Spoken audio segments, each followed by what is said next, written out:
లేదండి, వాళ్ళతో మనం కలిసి ఉండలేమన్నారు. ఈనాడు ఈ పరిస్థితిని అనుభవించాల్సి వస్తుంది. దీనికి ఖచ్చితమైనటువంటి పరిష్కారం చెప్పే నాయకులు ఉంటే వారిని మనము ముందు పెట్టి వాళ్ళ వెనకాల మనం నడుద్దాం.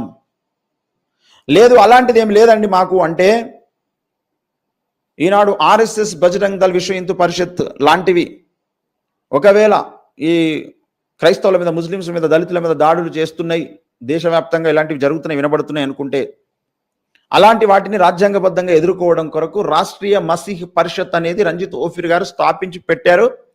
దాని ద్వారా అనేక వేల మంది విశ్వాసులకు, పాస్టర్లకు మేము భరోసానిచ్చి, ధైర్యాన్నిచ్చి, వాళ్ళకు సమస్యలు వచ్చినప్పుడు మా వంతుగా మేము చేయగలిగే కృషి చేసి వారిని సేవ్ చేశాము. ఆ నిదర్శనాలు, సాక్ష్యాలు కూడా మీ అందరి ముందు ఉన్నాయి. ఇంకా మనం ఎక్కువ సంఖ్యలో కలిసి వస్తే ఇంకెక్కువ అద్భుతాలను మనం చూడగలుగుతాము.